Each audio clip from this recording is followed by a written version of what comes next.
आज मेरे साथ में है डॉक्टर शिखा, जिन्होंने MBA किया हुआ है ऑर्गेनाइजेशनल बिहेवियर में। उसके अलावा उन्होंने PhD करी हुई है ऑर्गेनाइजेशनल साइकोलॉजी में।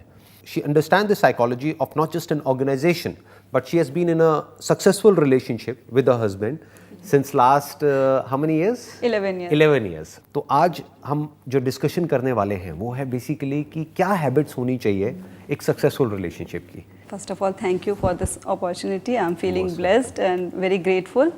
और मुझे सबसे अच्छी बात ये लग रही है कि आपने जो इस प्लेटफॉर्म से सबको बताने का जो अपना इनिशिएट लिया है कि habits of a successful relationship, this is something जो हमने स्कूल में नहीं सीखा, समथिंग जो हमने कॉलेज में नहीं सीखा, हमने प्रोफेशनल ट्रेनिंग्स में भी नहीं सीखा, एंड इनफैक्ट हमारी फैमिली में भी हमें कोई नहीं सिखाता है ना। और हमें सिखाता कौन है, कहाँ से सीखते हैं हम? कहीं से तो सीखते हैं, देन मूवीज से सीखते हैं। एग्जैक्टली राइट पॉइंट, हम सीखते हैं मूवीज से। उससे क्या होता है कि एक ना कुछ अलग कॉन्सेप्ट माइंड में हमारे क्रिएट हो जाता है, अनरियलिस्टिक भाई जो रियल लाइफ है एंड रियल लाइफ में उसमें हम डिफरेंशिएट नहीं कर पाते। तो वो सारी जो हैवी एक्सपेक्टेशंस होती हैं बॉलीवुड मूवीज से सीखी है हमने, या सास बहू वाले सीरियल्स से देख के हमने सीखी है, वो हम अपनी एक्चुअल लाइफ में उसको सबको इम्प्लीमेंट करने की कोशिश करते हैं, जो कि रियल वर्ल्ड में अप्लाई नहीं कर पाती। बिल्कुल ठीक बात है ना। रियल वर्ल्ड में बहुत से चैलेंजेस भी आएंगे, हैप्पीली एवर आफ्टर नहीं होता रिलेशनशिप में, हमेशा बहुत सारे चैलेंजेस आते हैं। एक्चुअल में चैलेंजेस उसके बाद शुरू होते हैं, शादी के बाद होते हैं। ज्यादातर लव स्टोरीज उससे पहले ही खत्म हो जाती हैं। एग्जैक्टली, है ना, शादी के बाद शुरू होते हैं। आप जब आप लोग एक प्रॉपर मतलब कमिटमेंट वाले रिलेशनशिप में आ जाते हो, एक साथ रहते हो, एक दूसरे को समझते हो, उसके जो कुछ डार्क साइड्स, ग्रे साइड्स हर किसी की होती हैं, उनको भी देखते हो, उनको भी समझते हो, उनकी वीकनेस देखते हो, उनको भी एक्सेप्ट करते हो, तब एक्चुअल में लाइफ स्टार्ट होती है, तब एक्चुअल रिलेशनशिप स्टार्ट होता है। तो सबसे पहली चीज़ तो यही ज़रूरी है कि आप जब रिलेशनशिप में from the very first day आपको प्रिटेंड नहीं करना होता, आप जो हो वो एक्चुअली हो, है ना। ज़रूरी नहीं है कि सामने वाला बहुत सीरियस पर्सनालिटी है, बहुत आपको लगता है देखने से कि थोड़ा सीरियस मैच्योर है, लेकिन आपका है कि आपको मतलब ऐसे ही लगता है कि हंसी मजाक करो, तो आप वैसे ही रहो। अगर आप चुप चुप रहोगे उसके सामने, प्रिटेंड करोगे कि मैं भी बहुत सीरियस और मैच्योर रहने वाला हूँ, तो उससे क्या होगा कि आपका जो इनर सोल है ना वो हर्ट फील करती है कि आप हो कुछ और, आप बन कुछ और रहे हो, और वो ज्यादा लंबा नहीं जाता फिर। आई थिंक ये पहली हैबिट हो गई ये कि don't pretend to be someone else. Exactly, कि जो आप हो वैसे ही बन करके रहो, बी ऑथेंटिक। कि अगर फिर भी सामने वाला आपको एक्सेप्ट कर रहा है या वो अप्रिशिएट कर रहा है आपके उस डिफरेंस को, तो ठीक है, उसके जैसा बनने की कोशिश मत करो, क्योंकि अगर वो आपने कोशिश करी तो वो ज्यादा टाइम तक आप नहीं कर पाओगे। एक तरह की एक्टिंग हो गई, जो स्क्रीन पे थोड़ी देर के लिए तो कोई कर सकता है, बट 24 घंटे नहीं कर सकता। और अगर कोई करेगा तो अननेसेसरी अपने ऊपर स्ट्रेस क्रिएट कर रहा है। बिल्कुल। तो जैसे आप हो वैसे ही रहो। Couple should complement each other. Complement, I was about to say that. Complement each other. तो जो ये कहते हैं कि we should complete each other, वो सही वर्ड नहीं है। हमें कंप्लीट नहीं करना है दूसरे को। ऐसा नहीं है कि उनको कुछ उनकी लाइफ में कमी है या उनकी पर्सनालिटी में कोई कमी है तो वो चीज़ मैं फिल कर दूंगी जाकर, वो पॉसिबल नहीं है। वो अननेसेसरी आपके ऊपर प्रेशर क्रिएट होगा। मतलब आपकी फिर पर्सनल ग्रोथ वहीं रुक गई। आपने कोई ऐसी पर्सनालिटी ढूंढी, ऐसा लाइफ पार्टनर ढूंढा जिसके अंदर जो आपकी कमियां थी वो सारी उसकी स्ट्रेंथ थी, और आपने उसको ढूंढा और आपने सोचा अब लाइफ सेट है। बट लाइफ कैसे सेट होगी, क्योंकि आपकी तो ग्रोथ नहीं हो रही। लाइफ को कहते हैं कि आप एक, जब आप ग्रो करते रहते हो ना, जर्नी है, पर्सनल ग्रोथ एक जर्नी है, तो वैसे ही आपका रिलेशनशिप भी ग्रो करता है, जहाँ पर दोनों अपनी अपनी फील्ड में या अपना अपना जो भी करना चाहते हैं, जो भी उनके एस्पिरेशंस हैं, ड्रीम्स हैं, दोनों एक दूसरे को सपोर्ट करें, बजाय कि एक दूसरे को क्रिटिसाइज करना। ज्यादातर क्या होता है, मैंने जो ऑब्जर्व किया है रिलेशनशिप्स में जो सक्सेसफुल नहीं हो पाती है, उसमें क्या होता है कि हम एक दूसरे की कमियों को ही देखते रहते हैं। अब कमियां बेसिकली देखा जाए तो और कुछ नहीं है, डिफरेंसेस हैं। तो डिफरेंसेस को देखने का एक तरीका हो सकता है कि हम सामने वाले को क्रिटिकली देखें, यानी कि उसको क्रिटिसाइज करें, तुम ऐसे क्यों हो, ऐसे क्यों हो, तुम्हें ये समझ नहीं आता, तुम ऐसे नहीं कर सकते। बट हमें समझना ये है कि बजाय इन डिफरेंसेस को क्रिटिसाइज करने के, we need to have a sense of awe, a sense of wonder, a sense of curiosity कि वो कितनी अलग है मेरे से। तो अगर हम इस तरीके से उसको देखते हैं तो आई थिंक वहां से स्टार्टिंग हो जाती है टू बिकम कॉम्प्लीमेंट्री। एग्जैक्टली। और एक दूसरे को सपोर्ट करने की शुरुआत वहीं से होगी जब हम सामने वाले के जो डिफरेंसेस हैं उसको अप्रिशिएट करें, हाँ। बजाय कि उसको अपने ऐसा बनाने की कोशिश करें। बिल्कुल, अपने ऐसा मतलब कि मैं ऐसा सोचता हूँ तो तुम्हें भी ऐसा ही होना चाहिए। नहीं, ये गड़बड़ हो गई। ये गड़बड़ हो गई। फिर क्या होता है कि सामने वाला जो पर्सन होता है ना, फिर ये ना एक वो कहते हैं जो ईगो होती है ना, वो बहुत जल्दी जाग जाती है। आपने जैसे ही किसी को ये बोला कि मेरी ये चीज बेटर है, वही जैसे हमें कंपेयर भी नहीं करना चाहिए, ना अपने आप से कंपेयर करना चाहिए, ना अपने फैमिली मेंबर से, ना ही किसी और फ्रेंड से, ना अगर एक आप मेल हो तो ना अपनी मदर से। Exactly, best most important in India. और बीइंग अ फीमेल आपको अपने फादर से नहीं कंपेयर करना, अपने हस्बैंड को, फ्रॉम अ वुमेन्स पर्सपेक्टिव अपने फादर से नहीं कंपेयर करना, अपने फादर से नहीं करना कि मेरे पापा तो मेरे लिए ऐसे करते थे, मेरे बर्थडे पर तुमने तो ये कर दिया, है ना। और ऐसे ही हस्बैंड को नहीं करना कि मेरी मम्मी तो खाना ज्यादा अच्छा बनाती है, तुझे तो कुछ नहीं बनाना आता। तो उसमें क्या होगा कि जो आप जिससे प्यार करते हो, जिससे रिलेशनशिप को स्ट्रॉन्ग कर रहे हैं ना, क्योंकि स्ट्रॉन्ग रिलेशनशिप होगा तो आपकी जो वर्क लाइफ है वो भी अच्छी रहेगी, मेंटल हेल्थ अच्छी रहेगी, आपका घर आने का मन करता है, रिलेशनशिप स्ट्रांग होगा तो। Now this is scientifically proven also. Exactly, बहुत सारी ऐसी स्टडीज हुई हैं जहां पर ये निकल करके आया है कि जो हैप्पीनेस है, हाँ, उसका डायरेक्ट रिलेशन ना तो नेम से है, ना फेम से है, ना पैसे से है, उसका डायरेक्ट रिलेशन रिलेशनशिप से। एक बहुत बड़ी स्टडी हुई थी, ऑलमोस्ट आई थिंक 50-60 साल तक। उसमें ये निकल करके आया, 50-60 साल तक उन्होंने लोगों को मॉनिटर किया, ऑब्जर्व किया, तो उन्होंने बस सिंपल सी एक कंक्लूजन निकला कि जिसकी रिलेशनशिप अच्छी थी उसकी लाइफ अच्छी थी, जिसकी बुरी थी उसकी लाइफ बुरी थी।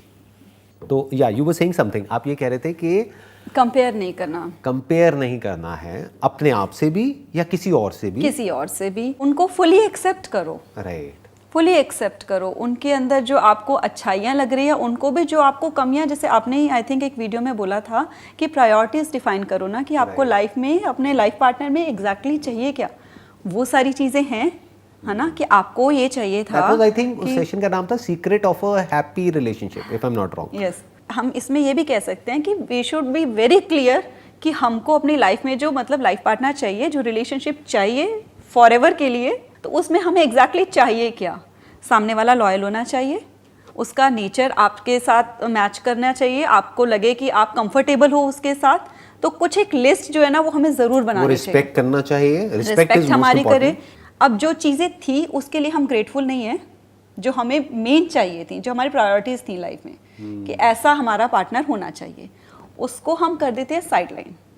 अब वो लॉयल है, वो आपका ध्यान भी रखता है, सब कुछ करता है, बट आप लड़ रहे हो इसलिए कि मेरी फ्रेंड को कोई और गिफ्ट मिल गया और तुमने मुझे ये गिफ्ट नहीं ला के दिया। जो देखा जाए तो बहुत छोटी सी चीज़ है, बहुत छोटी चीज़ होती हैं। इन छोटी, एक्चुअल में छोटी छोटी चीज़ें ही होती हैं जिसपे कपल्स मोस्टली उनकी रिलेशनशिप जो होते हैं खराब हो रहे होते हैं। राइट। तो आपको ये बहुत क्लियर रखना है अपने माइंड में कि जब वो सारी चीज़ें उसमें हैं, बाकी कॉन्सेप्ट्स क्लियर कर लेने चाहिए अपने माइंड में, कि आपको अपनी समझ को भी उसमें डेवलप करना है कि ये कौन सी चीज़ें ज़्यादा इंपॉर्टेंट है, हमारा रिलेशन ज़्यादा इंपॉर्टेंट है कि ये छोटी छोटी चीज़ों के बेसिस पे जो हम अपना रिलेशन खराब कर लेते हैं।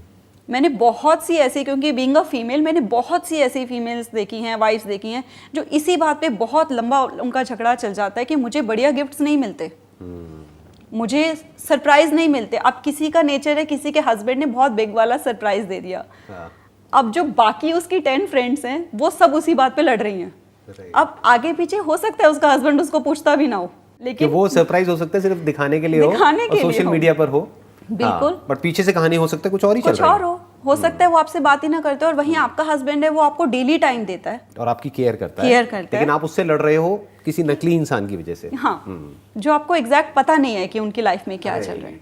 तो ये वही हो गया कि हमें किसी और को कंपैरिजन अगर हम लेकर आ जाते हैं, और बेसिकली स्पेशली जो सोशल मीडिया से कंपेयर हम करते हैं। तो मैंने लास्ट एक वीडियो बनाया था, उसमें भी मैंने ये बात बताई थी कि मेरी ही खुद की एक फ्रेंड थी। आपने वीडियो बनाया था इन द सेंस आपका भी अपना कोई चैनल है? जी, मेरा चैनल है, डॉक्टर शिखा शर्मा ऋषि नाम से मेरा चैनल है। आपका जो पर्सनल एक्सपीरियंस रहा है, मतलब मैरिज से related, because you have got 2 kids also, and आपकी शादी को 11 साल हो गए? हाँ जी, और 1 साल का, मतलब टोटल रिलेशनशिप 12 साल का हो गया। अच्छा, 12 साल का रिलेशनशिप है। तो आपका पर्सनल एक्सपीरियंस क्या रहा है? क्योंकि ऐसा तो हो ही नहीं सकता कि, क्योंकि एक अनरियलिस्टिक एक्सपेक्टेशन की जहाँ से हमने बात करी थी, जहाँ से सेशन शुरू हुआ था, बॉलीवुड से एक अनरियलिस्टिक एक्सपेक्टेशन माइंड में बन जाती है। हमें ये लगता है कि हाँ हमारी तो बहुत एक जिसे कहते हैं ना, एक ड्रीमी सी, एक फेरी टेल वाली एक स्टोरी होने वाली है। हस्बैंड रोज बैठ के गाना गाएगा, है ना, क्या खूब दिखती हो, बड़ी सुंदर लगती हो, राइट, जो एक्चुअल में ऐसा होता नहीं होता। तो आपका पर्सनल एक्सपीरियंस क्या रहा है कि मतलब अगर कोई हमारी इस वीडियो को देख रहा है, हमारी इस कॉन्वर्सेशन को सुन रहा है, तो आपका उनके लिए क्या सजेशन होगा? हाउ टू बी रियलिस्टिक, यानी उस रियल लाइफ से रियल लाइफ में आप उसको कैसे लेकर के आएंगे? आपने अच्छा मतलब क्वेश्चन मुझसे पूछा है, और एग्जैक्टली बहुत से चैलेंजेस होते हैं। आपको जब दिखता भी है सामने कि कोई बहुत हैप्पीली मैरिड है और इतने टाइम से रिलेशनशिप में है, इसका मतलब ये नहीं है कि वो हमेशा एक दूसरे के साथ हाँ जी करके उन्होंने 11-12 साल निकाल लिए और खुशी हैं, रोज नाच रहे हैं, गा रहे हैं। नहीं, बहुत सी सिचुएशंस आएंगी ऐसी, बहुत से ऐसे चैलेंजेस आते हैं, बहुत क्लैशेस होते हैं। और धीरे धीरे ना, जब हम अगर इस चीज़ को, अगर हमें पता होता है कि हमारी प्रायोरिटीज़ डिफाइंड होती हैं कि इस पर्सन में वो सारी चीज़ें हैं, तो क्या है कि आपके जो क्लैशेस भी होते हैं ना, तो आपको उस चीज़ में ये फोकस रखना होता है कि पर ये पर्सन नहीं मैंने छोड़ना, ये सबसे ऊपर है। क्योंकि इस पर्सन में वो चीज़ें हैं, क्वालिटीज हैं, जो प्रायोरिटीज वाली बात करी जाए, क्योंकि जो मोस्ट इंपॉर्टेंट चाहिए होता है लाइफ में, वो तीनों इसके अंदर है, वो हैं जी। तो और कोई भी बात आ जाए, मतलब नो मैटर व्हाट, आप किसी की बात में आके या किसी भी प्रॉब्लम की वजह से, किसी भी चैलेंज की वजह से, आपको ये पता है कि कितना बड़ा क्लैश हो जाए, लेकिन ये पर्सन नहीं छोड़ना। क्योंकि क्या होता है कि दो जो हस्बैंड वाइफ हैं, उनके बीच में अगर कोई क्लैश होता है ना, तो ये मतलब काफ़ी बहुत बड़ा, एक तरह से मैं कहूँगी कि ये एक मंत्रा समझ लो कि अगर आपके बीच में क्लैश है, सबसे पहली बात है कि आपके रूम के अंदर से बाहर बात नहीं जानी चाहिए। बिल्कुल ठीक बात। अब लड़की अपनी फैमिली में जाके बताएगी और लड़का अपनी फैमिली में जाके बताएगा, तो आप तो उनके राजे बेटे हो ना, वो उसको सपोर्ट करेंगे, वो उसको सपोर्ट करेंगे। हाँ। क्योंकि कोई भी नहीं चाहता, मेरी बेटियां अगर वो मुझे आकर बताएंगी तो मैं भी नहीं चाहती ना कि मेरी बेटी किसी बात को लेके दुखी हो। वो अपनी जगह पे सही है। So what you are saying is कि जो भी आपके डिफरेंसेस हैं, वो खुद अपने बीच में ही रखो, खुद सॉल्व करो, बजाय बीच में किसी भी थर्ड पर्सन को इन्वॉल्व करने के। बिल्कुल, क्योंकि उसमें गड़बड़ी होगी। और इनफैक्ट मैंने ये ऑब्जर्व किया है, correct me if I am wrong, आपने भी ये गलती कभी ना कभी करी होगी लाइफ में कि कोई थर्ड पर्सन बीच में आया तो होता क्या है कि वो बुरा बन जाता है या बुरा बन जाती है, और वो दोनों एक हो जाते हैं, कपल एक हो जाता है बाद में, और खुद को ये लगता और जिंदगी भर के लिए उसके लिए हमारे मन में कहीं ना कहीं डिफरेंसेस आ जाते हैं। राइट, ऐसा ही होता है ना। हाँ, तभी कई लोग ना, कहावत बड़े लोग ये कहते भी है कि हस्बैंड वाइफ के झगड़े के बीच में जो पड़ेगा ना, वो खुद ही बाद में पागल कहलाता है, क्योंकि वो तो एक हो जाते हैं। राइट, फिर वो दोनों मिलके बुराई करते हैं, हाँ वो कुछ ज्यादा बोल गया उसको ऐसा नहीं बोलना चाहिए था। क्योंकि अंदर फिर, क्योंकि अगर आप किसी से प्यार करते हो ना, तो आपका जब मेन मोटिव होता है किसी को बीच में लाने का, वो ये होता है जब हमारी ईगोज बड़ी हो जाती हैं, तो हम दूसरे को इसलिए लेकर आते हैं कि वो ये प्रूव कर दे कि मैं सही था और ये गलत था और इसको चुप करवा दो। एग्जैक्टली, वो होता नहीं है। हर एक ने अपना अपना स्टैंड ले लिया होता है, अपना ले लिया होता है ना। तो आप जितना ज्यादा कोई और आपका स्टैंड लेगा, वो सामने वाला आपका लाइफ पार्टनर आपसे और दूर होगा, और प्लस वो भी दुश्मन बन जाएगा, वो भी बन जाएगा। बिल्कुल, बाद में हो सकता है लाइफ पार्टनर से तो फिर भी हो जाए, एक थर्ड हो जाए, पर्सन भी बन जाएगा। राइट, वो बंदा तो परमानेंट हमारा दुश्मन बन जाएगा, क्योंकि गलती से भी उसके मुंह से कुछ ऐसा निकला तो वो हमको जिंदगी भर याद रह जाएगा। क्योंकि अब आपने तो लाइफ पार्टनर से रिश्ता फिर से बनाना है, तो आप उसको पूरा अच्छे से समझा दोगे, मैं तो इसलिए ले आया था, या वो खुद ही आ गए थे, है ना। तो इसीलिए थर्ड पर्सन को तो नहीं लेके आना। दूसरा, क्योंकि उसके सामने क्या होता है कि आपके लाइफ पार्टनर की रिस्पेक्ट भी डाउन हो जाती है। गुस्से में हो सकता है आपके मुंह से कोई ऐसी बात निकल जाए जो अकेले में इतना आपको हर्ट नहीं करती, लेकिन अब किसी और के सामने निकल गई तो वो 10 गुना ज्यादा हर्ट करेगी। 10 गुना ज्यादा हर्ट। तो आई थिंक ये जो सजेशन आपका है, ये सजेशन बहुत अच्छा है। ये सिर्फ कपल्स के लिए नहीं है, ये उस तीसरे इंसान के लिए भी है जो बीच में पढ़ना चाहता है और उसको लगता है कि मैं पढ़ करके सॉल्व कर सकता हूँ। कोई नहीं सॉल्व कर सकता। आइडियली अगर आपके पास या मेरे पास, हमारे पास कोई भी आए इस तरीके से कि हमारी सॉल्व करो, तो हमको दूर से उसको नमस्ते करना है और बोलना है कि पहले आप खुद कर लो। बिल्कुल। अगर नहीं हो तो कोर्ट नाम की चीज है, वहां पर जाओ और अपने आप अपना प्रॉब्लम सॉल्व करो।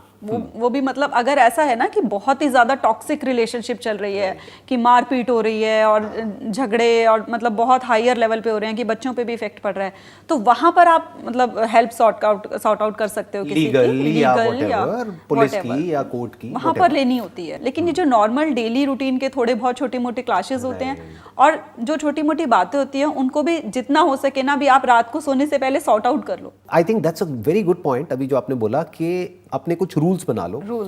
इनफैक्ट ये मुझे इंटरेस्टिंग इसलिए लग रहा है क्योंकि हमारा भी यही रूल है कि कुछ भी लड़ाई हो, कितनी भी बड़ी लड़ाई हो, उसको उसी दिन खत्म करना है और फिर जाना है सोने के लिए। बिल्कुल। ऐसे नहीं कि भाई लड़ करके नहीं सोना है, नहीं तो वो रात को हमारा सबकॉन्शियस उसको सुबह तक और बड़ा बना देगा, और अगर वो खिंच गई लड़ाई तो वो कहीं तक भी जा सकती है। आपका नेक्स्ट डे खराब जाएगा।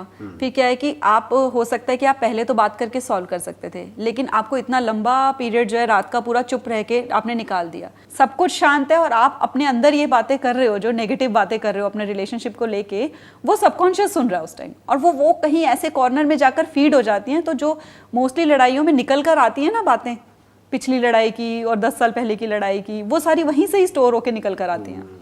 आप खत्म कर दोगे तो आप नेक्स्ट डे भूल जाओगे, अगला दिन भी अच्छा जाएगा।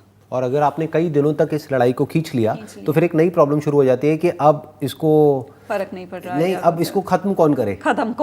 बिल्कुल बिल्कुल कौन पहले बोले, दोनों ही तो फिर तो मनाएगा, विन और लूज की सिचुएशन हो जाती है ना। बिल्कुल विन और लूज कि कौन हारा कौन जीता, वो तो ईगो पे चली जाती है ना बात।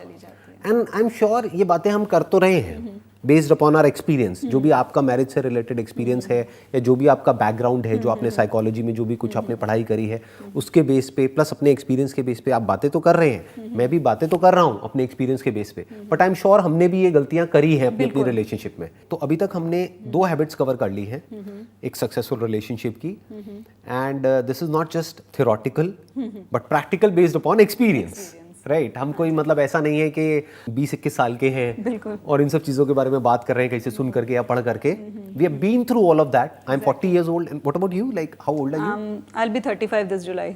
आई होप मैंने आपको ऑफेंड तो नहीं किया आपकी age no not at all. I just मतलब मुझे बहुत अच्छा लगता है अपनी एज बताकर, and most of the time मैं भूल जाती हूँ, मैं 1 year प्लस करके ही बता देती हूँ लोगों को। मतलब तो मुझे ऐसा कुछ नहीं लगता, because I want to set an example कि आपकी एज, आप एज होने के साथ साथ भी आप यंग रह सकते हो थ्रू योर माइंडसेट, है ना। तो प्लस एज के साथ एक्सपीरियंस भी आता है, एक्सपीरियंस आता है। मतलब कई चीजें ना आपको पता लग जाती हैं, सामने वाला किसी प्रॉब्लम में आपको पता है कि ये कोई प्रॉब्लम ही नहीं है, है ना। तो बहुत life been through all of those phases and things. Actual life क्या है, और तो मतलब लाइफ का जो गोल्डन पीरियड चलता रहता है ना, लाइफ का गोल्डन पीरियड हो जाता है, आप बड़े होते चले जाते हो तो आपको पता लगता है कि पूरी लाइफ जो है वो गोल्डन पीरियड बन रही है, कि लाइफ एक्चुअल में बेटर होती है टाइम के साथ साथ, अगर हम टाइम के साथ साथ अपनी अंडरस्टैंडिंग को बढ़ाएं और मैच्योर होते चले जाएं। बिल्कुल। जैसे कुछ लोग ये सोचते हैं ना कि भाई स्कूल टाइम बेस्ट था, कॉलेज टाइम बेस्ट था, वही गोल्डन पीरियड था। मेरे को नहीं लगता ऐसा, आपको लगता है? मुझे बिल्कुल भी नहीं लगता ऐसा, मैं नहीं जाना चाहती स्कूल टाइम में वापस। उस टाइम अलग टेंशंस थी, मे बी बिकॉज आपकी भी अंडरस्टैंडिंग बढ़ती चली जा रही है लाइफ को लेकर के। बिल्कुल, you are a learner basically, आप सीख रहे हैं। हाँ, लाइफ लॉन्ग लर्नर। तो आप सीख रहे हैं, प्लस आप बता रहे हैं आपका अपना एक यूट्यूब चैनल है तो वहां पर आप सिखा भी रहे हैं। तो कहते हैं ना to teach is to learn twice, कि आप सिखाते सिखाते खुद भी सीखते चले जा रहे हैं।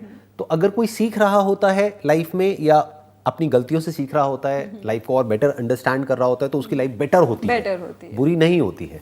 एक्चुअल में उसका गोल्डन पीरियड शुरू होता है 30 के बाद में।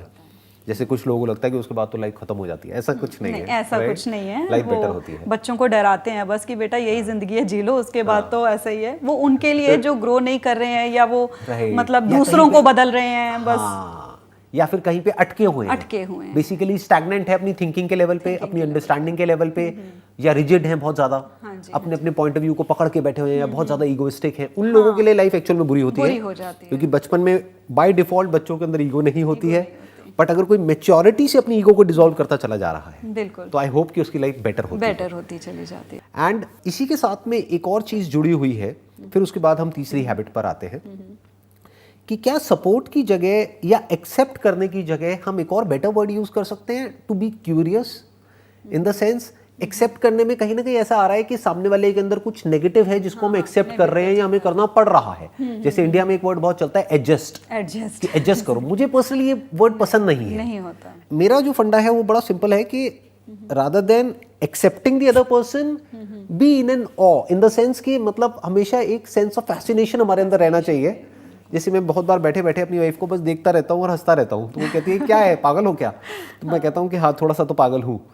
जेन्युइन एक मेरे दिल से उसके लिए एक एप्रिसिएशन निकल रहा होता है। बहुत अच्छी बात है। This is my take, what's your take on this? मतलब do you agree with this? बिल्कुल बिल्कुल। जैसे सामने वाले को बजाय एक्सेप्ट करने के या उसको क्रिटिसाइज करने के या क्रिटिकली उसको देखने के या क्रिटिकली उसको बोलने के, उसको जेन्युइनली अप्रिशिएट करो अपने पूरे दिल से, उनके डिफरेंसेस को अप्रिशिएट करो, क्योंकि वही लाइफ को अच्छा बना रहा है। इससे लाइफ में एक हैप्पीनेस क्वोशिएंट इंक्रीज रहता है ना। आपने बोला कि मैं खुश होता हूँ देखकर ना कि कैसे कर रही है, और फिर वो भी हंसती है आगे से, ना ऐसे हस्बैंड मेरे, जैसे कई बार मैं कॉन्टिन्यूसली बोलती चली जाती हूँ, तो फिर कई बार मेरे हस्बैंड भी हंसते हैं आगे से कि तूने ना कोई कॉमा भी नहीं लगाया, कोई फुल स्टॉप भी नहीं लगाया, और तू कहाँ से कहाँ कौन सी बात, इधर कोई बात इधर की थी, कोई इधर की शुरू हो गई, तो वो हंसते हैं। तो मुझे भी मतलब ये फील नहीं होता कि हाँ मेरा मजाक उड़ा दिया। तो मतलब मुझे ये लगा कि उनको उनका डिफरेंट है अगर इस चीज़ के लिए कि पर्सपेक्टिव कि कम बोलना चाहिए, तो इस चीज़ को लेके वो मुझे नहीं टोक रहे हैं कि तू कम बोल, वो खुश हो रहे हैं, करने की कोशिश नहीं कर रहे हैं, खुश हो रहे हैं, बल्कि उसको लेकर के वो खुश हो रहे हैं कि मेरे से अलग है। हाँ, तो लड़ाई में भी हंसी आ रही होती है, क्योंकि इतनी छोटी छोटी चीजों पे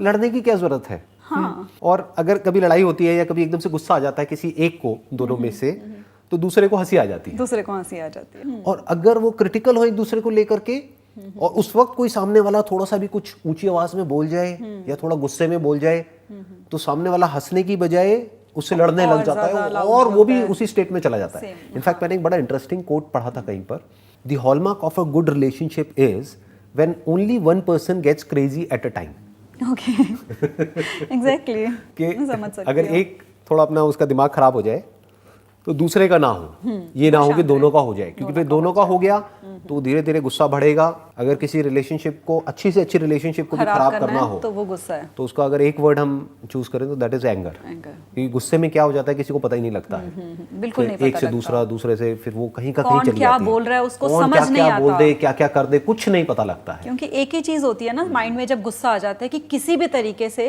सामने वाले से जीतना है, विन लूज, कोई भी हारना नहीं चाहता, कोई भी हारना नहीं चाहता है। And the more a person feels defeated, वो उतना ही ज्यादा रेजिस्ट करेगा, उतना ही ज्यादा डिफेंड करेगा अपने आप को, उतना ही ज्यादा एग्रेशन के साथ सामने वाले पे अटैक करेगा, फिर उसको डिफेंड करना पड़ेगा। प्यार करते हो किसी से तो एक चीज, जब कोई आर्ग्यूमेंट भी हो रहा हो, जैसे कई बार क्लैशेस होते हैं किसी, जैसे छोटी छोटी चीज़ों को लेकर भी हो जाते हैं कि आप कह रहे हो कि कहीं जाना है, आप कह रहे हो उधर पार्टी करनी है हमने बर्थडे की, आप कह रहे हो नहीं वहाँ नहीं जाना, या घूमने का प्रोग्राम बनाना, एक कह रहा है कि माउंटेन्स में जाएंगे, एक कह रहा है नहीं बीच एरिया में जाएंगे, तो उसको एक हेल्दी डिस्कशन की तरह कर लो। This could be the third habit, that is to discuss. ये बेसिकली एक डिस्कशन होना चाहिए, एक कंस्ट्रक्टिव डिस्कशन होना चाहिए, एक म्यूचुअल डिस्कशन होना चाहिए, रादर देन आर्ग्यू करने के। अगर कोई डिफरेंस ऑफ ओपिनियन है भी, जो होगा, क्योंकि दोनों की पर्सनालिटीज अलग अलग हैं, दोनों की प्रेफरेंसेस अलग अलग हैं, डिफरेंसेस होते भी हैं, तो उसको डिस्कस करके सॉर्ट आउट करो, या बीच का कोई रास्ता निकालो, रादर देन आर्ग्यू करने के। क्योंकि जहां आपने आर्ग्यूमेंट शुरू किया वो कब एंगर में कन्वर्ट हो जाएगा और एंगर कब लड़ाई में कन्वर्ट हो जाएगी पता ही नहीं लगेगा। ये सब इतनी तेजी से होता है कि पता ही नहीं लगता है।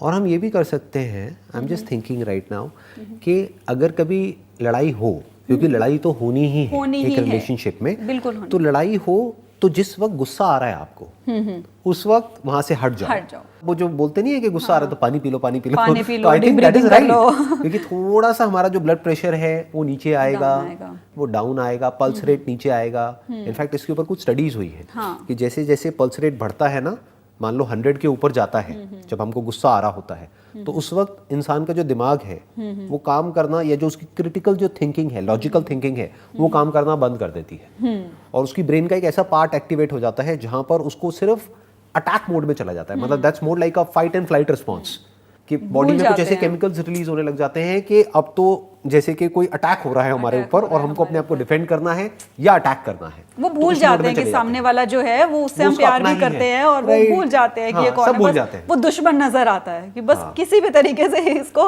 हराना है मुझे। और चाहे मैं कुछ भी मतलब कहते हैं उस टाइम पे ना, कई लोग ऐसी ऐसी बातें निकाल के ले आते हैं जिसका कोई मतलब नहीं होता, कोई मतलब नहीं है आपका। एक जैसे हम इसी की बात कर रहे हैं कि गुस्से में एक तो हमें अपनी वॉइस रेज नहीं करनी सामने वाले से बात करते हुए, दूसरा कि अगर बहुत गुस्सा आ रहा है और लग रहा है कि कुछ और ही बोल रहे हैं, थोड़ी देर के लिए हट जाओ, पानी वानी पी के वापस आ जाओ। उस वक्त क्या करना है कि वहां से चले जाओ वहां पर, हाँ थोड़ी देर के लिए, फिर थोड़ी देर बाद जा करके अपनी वाइफ को, आजकल तो इतनी इमोजीज हैं, बिल्कुल इतना कुछ है, कुछ भेज दो, वो भेज दो, बस सामने से भी कुछ आ जाएगा। अगर आप बहुत ही ज्यादा इगोइस्टिक हो, कई बार जैसे मेरी कई बार हो जाती है ईगो, मुझे लगता है कि नहीं बोलूंगी, सबकी होती है, हाँ नहीं बोलूंगी, तो फिर जब मुझे थोड़ी देर हो जाती है फिर मुझे लगता है कि मनाने भी नहीं आ रहे, और नहीं मनाया तो ज्यादा लंबी खिंच गई तो तो फिर पहले क्या होता था, जो मोस्टली फीमेल्स के पास होता है ना कि रोना शुरू कर दो, अब तो मना लेके।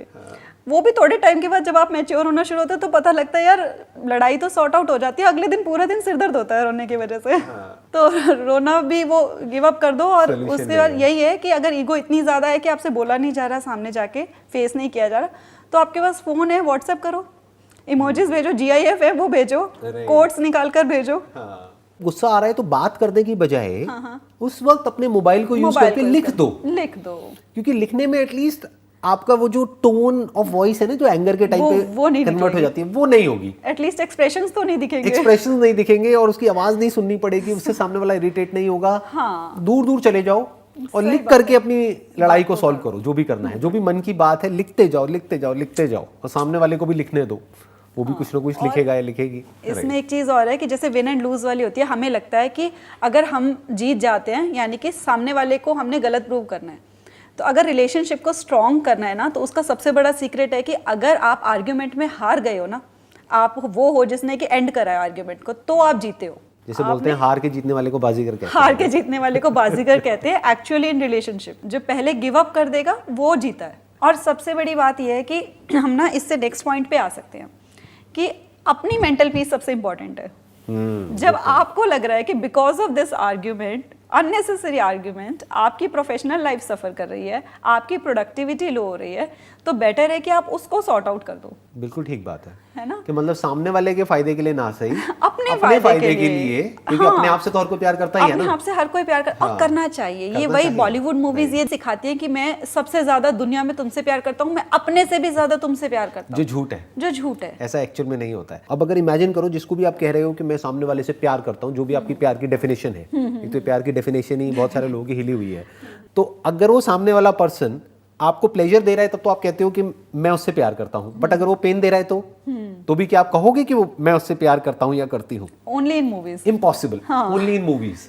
जैसे मूवीज में दिखाते हैं कि उसने उसको व्हाटएवर हाथ उठा दिया है, थप्पड़ मार दिया, तब भी मैं उससे प्यार करती हूँ, व्हाटएवर। ऐसा एक्चुअल में नहीं हो सकता, क्योंकि नफरत हो जाएगी कहीं ना कहीं उस इंसान से ही। वो भी इस केस में जैसे आपने बताया कि हाथ उठा दिया, और एब्यूसिव रिलेशनशिप में भी होती हैं कई फीमेल्स, लेकिन वो नहीं निकल रही होती इस वजह से कह के कि नहीं मैं प्यार करती हूँ। बट मोस्टली क्या होता है कि जो फीमेल्स हैं ना, उनको फाइनेंशियली इंडिपेंडेंट नहीं होना सिखाया। राइट। वो नहीं चाहती कि वो वहां से निकल के अपने पेरेंट्स पे बोझ बन जाए। उसकी वजह से वो एब्यूसिव रिलेशनशिप्स को भी फंस रही है। बेसिकली वो बेसिकली कॉम्प्रोमाइज है क्योंकि जो करना पड़ रहा है बिकॉज ऑफ सिक्योरिटी इश्यूज, और क्योंकि फैमिली ने सिखाया शुरू से कि आपको जो भी सिचुएशन हो आपको एडजस्ट करना पड़ेगा। खुद को भूल जाओ, आपको जो भी है जैसा भी, आपको अपने हस्बैंड का ध्यान रखना है, उसकी फैमिली का ध्यान रखना है, और अगर आप अपने बारे में सोचते हो तो आप सेल्फिश हो। बेसिकली खुद ही खुश नहीं हो अपनी लाइफ को लेकर के, अपने आप से, तो आप किसी और को कैसे खुश रख? इम्पॉसिबल। बिल्कुल ऐसा है, जो खुद गरीब है वो किसी को क्या देगा? बिल्कुल। मतलब बीइंग अ मदर, अगर मेरे पास डॉटर्स हैं, मुझे फैमिली, मेरे मदर इन लॉ हैं, हस्बैंड है, सबको देखना है, लेकिन फिर भी अगर मेरे को पता है कि मुझे अपने लिए अपनी फिटनेस का ध्यान रखना है, मुझे मॉर्निंग में 1 आवर लगाना ही है योगा के लिए, जब मुझे ऐसा लग रहा है कि बहुत ज़्यादा काम हो गया है और मेरा माइंड भारी हो रहा है, तो मैं अपने हस्बैंड को कह रही हूँ कि आप प्लीज़ देखो 15-20 मिनट्स के लिए मुझे मेडिटेट करके आना है अपने मेंटल पीस के लिए। बिकॉज मुझे पता है कि मैं खुश रहूँगी तो मैं बाकियों को भी खुश रखूँगी। तो अभी तक हमने 3 हैबिट्स डिस्कस करी है, और तीसरी हैबिट थी डिस्कशन, यानी कि आर्ग्यू नहीं करना है, डिस्कस करना है, क्योंकि आर्ग्यूमेंट से एंगर जनरेट होता है। एंगर सारी प्रॉब्लम्स की जड़ है एक रिलेशनशिप में। आई थिंक डिस्कशन को भी अगर एक स्टेप और आगे बढ़ाया जाए तो डिस्कशन इस तरीके से करना है कि जहाँ पे हमको पॉजिटिव वर्ड्स यूज करने हैं, ना कि नेगेटिव वर्ड्स के। नेगेटिव वर्ड्स को यूज करने का मतलब हो गया कि मैं इतना परेशान हूँ, तुम्हें समझ नहीं आता है क्या? That could be one way of saying the same thing, expressing yourself in one way। और एक दूसरा तरीका हो सकता है उसी बात को कहने का कि आज मैं थोड़ा सा परेशान हूँ। इट वुड बी गुड कि अगर हम थोड़ी देर तक साथ में बैठ जाएं। बिल्कुल। बेसिकली जो रिलेशन है रेत की तरह है, आप ऐसे रखोगे वो आपके हाथ में रहेगा। सामने वाला पर्सन आपके साथ है, आपका रिश्ता, आप उसको कस के बंद करोगे और कस के बंद करोगे, वो सारी रेत फिसल के निकल जाएगी, आपका रिलेशन कमजोर हो गया। Good point.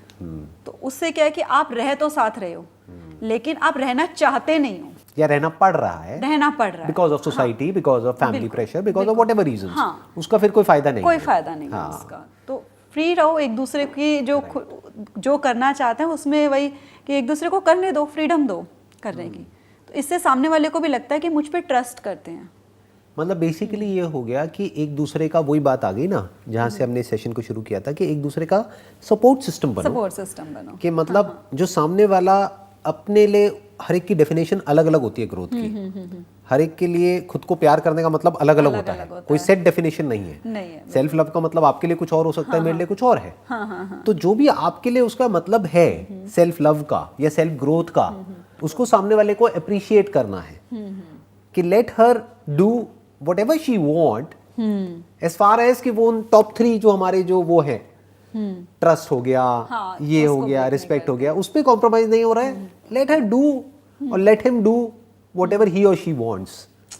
तो ये हो गया इंडिपेंडेंस प्लस इंटरडिपेंडेंस, कि जितना हम सामने वाले को स्पेस देंगे, हाँ जी, उतना ही वो हमारे पास और ज्यादा आएगा या आएगी। ज्यादा, हाँ। और ऐसे अपने लिए भी खुद भी जितना इंडिपेंडेंट रहोगे, है ना, अपने मतलब छोटे मोटे काम है उनके लिए इंडिपेंडेंट हो, अपने आप से प्यार करते हो। अपने आप से प्यार करने का मतलब क्या? जब वो सेल्फिश भी ना हो और अपने आप से आप प्यार भी करते हो, कि आपको कोई ये भी ना कहे कि देखो सेल्फिश एक नेगेटिव वर्ड है ना, कि आप सेल्फिश तब होते हो कि जब आप दूसरे का बुरा करके अपना अच्छा करते हो। और सेल्फ लव का मतलब क्या है कि आप अपने आप से भी प्यार करते हो।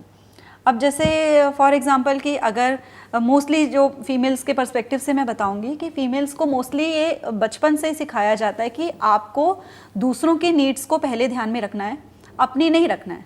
मतलब अगर कोई मदर है, उसको भूख लगी है बहुत ज़ोर की, बच्चे नहीं आ रहे हैं, वो सबको बुला रहे हैं, लेकिन अगर वो बैठ के खाना खा रही है, पहले तो सोसाइटी जज करती है कि मदर खा रही है, देखो सबसे पहले बैठ के।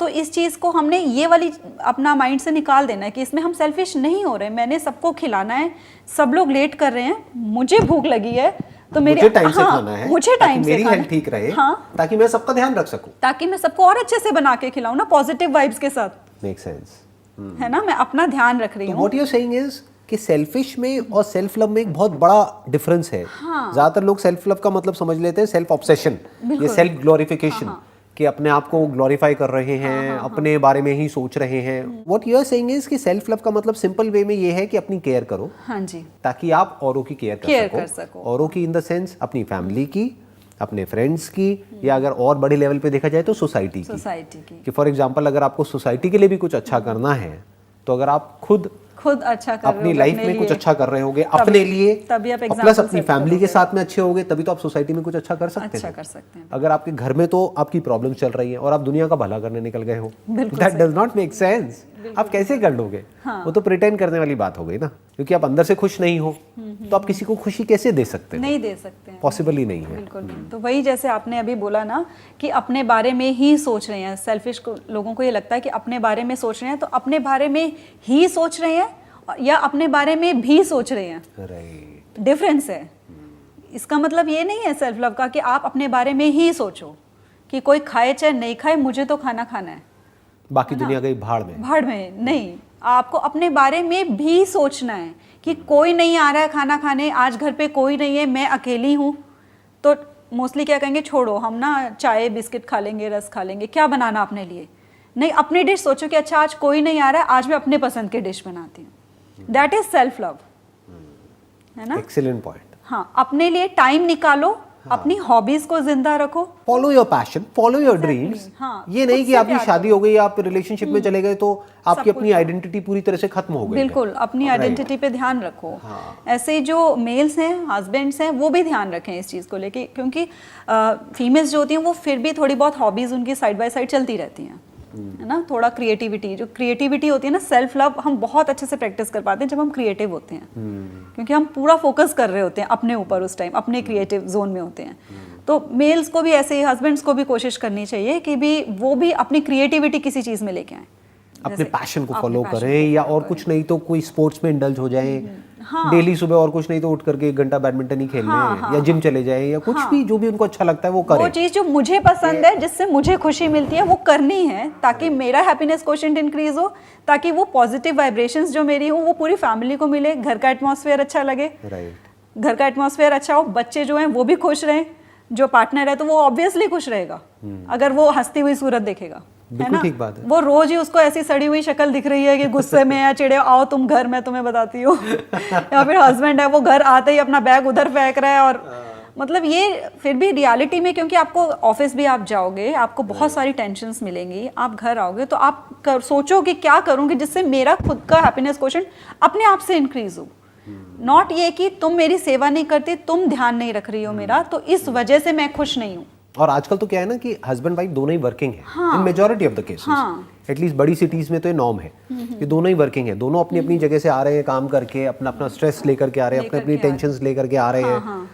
तो अब अगर वो आ रहे हैं उस जोन में और अब अगर वो अपनी केयर नहीं कर रहे हैं मेंटली और फिजिकली, तो that relationship is bound to collapse, क्योंकि दोनों का स्ट्रेस एक दूसरे का स्ट्रेस बढ़ाने का काम करेंगे।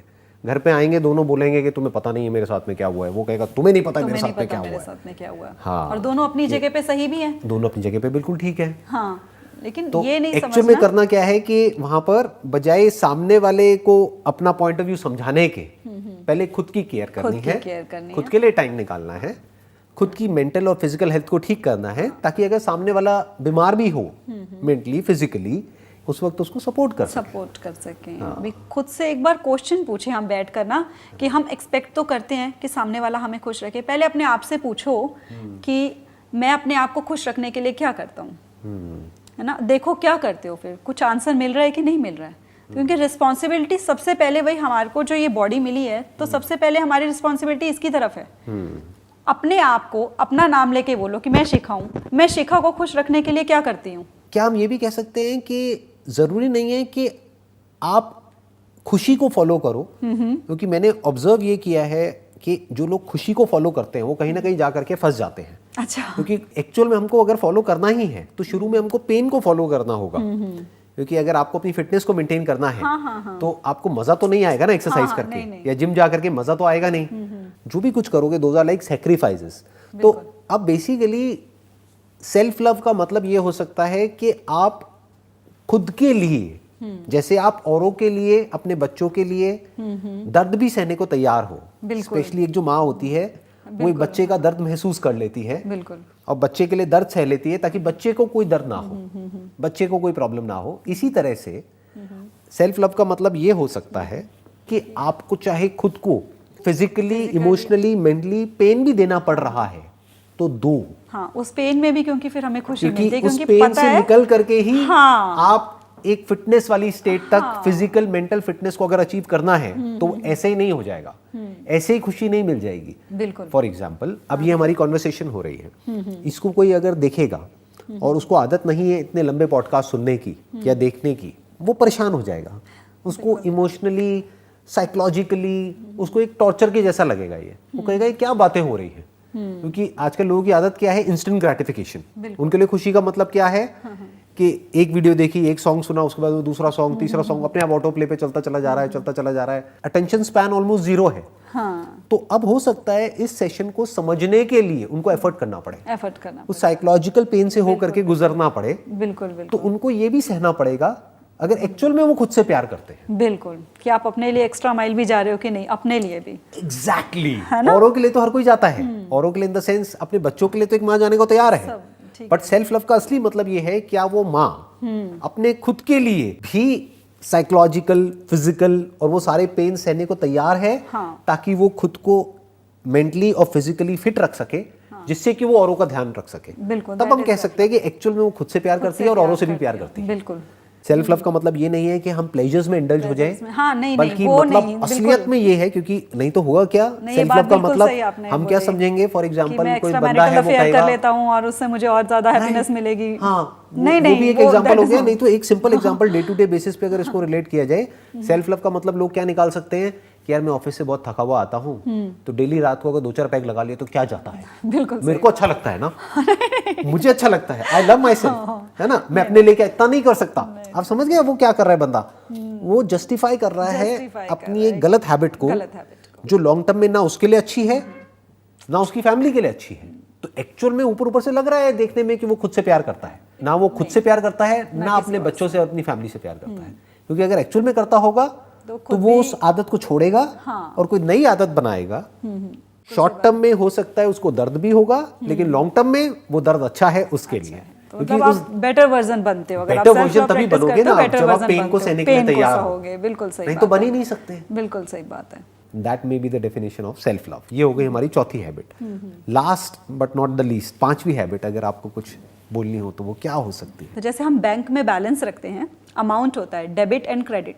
आप ये मेंटालिटी रखो कि जब आपका आर्ग्यूमेंट हुआ, क्लैश हुए, जो कि नॉर्मली होंगे लाइफ में, हैप्पीली एवर आफ्टर भी क्लैशेस होते हैं, सबके होते हैं, मेरे होते हैं, सर के होते हैं, मतलब ऐसा नहीं है कि किसी के नहीं होते होंगे, सबके होते हैं। आपको ये देखना है कि आपका अगर क्लैश हुआ, छोटा मोटा ऐसी आपकी कोई बात हुई जिसकी वजह से डिफरेंसेस आए, तो आपने उसको कैसे दोबारा से फिल करना है। जो आपका बैंक बैलेंस है वो डेबिट हो गया वहाँ से अमाउंट। यहाँ पर मेरे को एक रिसर्च याद आ रही है इस पॉइंट पे, ये जो पॉइंट अभी आप कह रहे हैं, इस पे एक रिसर्च भी हुई है बहुत बड़ी। मतलब एक डॉक्टर हैं जिन्होंने 3000 कपल्स के ऊपर एक बहुत बड़ी रिसर्च करी है, जहाँ पर ये निकल करके आया है कि अगर आपका एक कॉन्फ्लिक्ट होता है तो उसको कॉम्पेंसेट करने के लिए आपको 5 कुछ अच्छा करना पड़ता है। मतलब अगर आप एक कुछ बुरा करेंगे तो 5 कुछ अच्छा होना चाहिए उसको कॉम्पेंसेट करने के लिए। तो आइडियली ये balance I think it should be around 5:1 और बेटर स्टिल 10:1। हाँ, ये कि मतलब ये नहीं सोचना कि इट विल बी 10:0 कि हमारे तो कोई क्लैशेस ही नहीं होंगे, ऐसा कभी हो ही नहीं सकता। डिफरेंस ऑफ ओपिनियन होगा ही होगा, लड़ाई झगड़े होंगे ही होंगे, क्लैशेस होंगे ही होंगे, बट द पॉइंट इज ये कि उसको कॉम्पेंसेट करने के लिए आपके पास में बैंक बैलेंस कितना है, कि आपके बैलेंस में आपका जो रिलेशनशिप बैलेंस है वो कितना है, कि उसमें कितना एक तरीके से जैसे पैसा पड़ा होता है तो कितना आपके पास में अच्छे जो एक्सपीरियंसेस हैं वो पड़े हुए हैं, अच्छी मेमोरीज क्या हैं, अच्छे एक्सपीरियंसेस क्या हैं, उसको वो फिर कॉम्पेंसेट कर जाएगा, कॉम्पेंसेट करना पड़ेगा। तो कि अगर आपका बैलेंस 100 है और आपने 2 4 5 चीजें कुछ गड़बड़ कर भी दी, राइट, लड़ाई झगड़ा कर भी दिया या कभी कुछ बोल भी दिया तो इतना फर्क नहीं पड़ेगा। बट आपका बैलेंस 0 है, फिर आपने एक भी बात उल्टी बोल दी या कुछ कर दी तो वो मल्टीप्लाई हो जाएगी, माइनस में चला जाएगा। तो इसमें बहुत एक अच्छा टिप होता है, क्योंकि इसमें जब हम थोड़ा टाइम हो जाता है हमारे रिलेशनशिप में तो हमको सॉरी की कोई वैल्यू रहती नहीं है। हमें लगता है कि सामने वाला सॉरी बोल रहा है तो उसको ये कैसे हमें फील हो कि भी हम एग्जैक्टली सॉरी बोलना चाह रहे हैं, हम सॉरी हैं भी कि हम सिर्फ सॉरी बोल रहे हैं। अंदर से अगर फील करवाना चाहते हो, रियलाइज़ करवाना चाहते हो कि एक्चुअली आप सॉरी हो, तो फिर आप उसको कॉम्पनसेट करो। कुछ 5-10 चीज़ें आपको पता है तो वो करो, rather than saying sorry sorry sorry every time। ये एक तरह से रिवॉर्ड और पनिशमेंट हो गया। बिल्कुल, कि जब भी आपने कुछ गलत किया तो आपको 5 गुना उसका देना पड़ेगा। बिल्कुल, तो अपने आप ही आप गलत करना बंद कर दोगे। क्योंकि हमें रिलेशनशिप में लोग ये समझते हैं, इस गलत फहमी में जीते हैं कि सामने वाले को संभालना है, जबकि एक्चुअल में हमें खुद को संभालना है ना। बिल्कुल।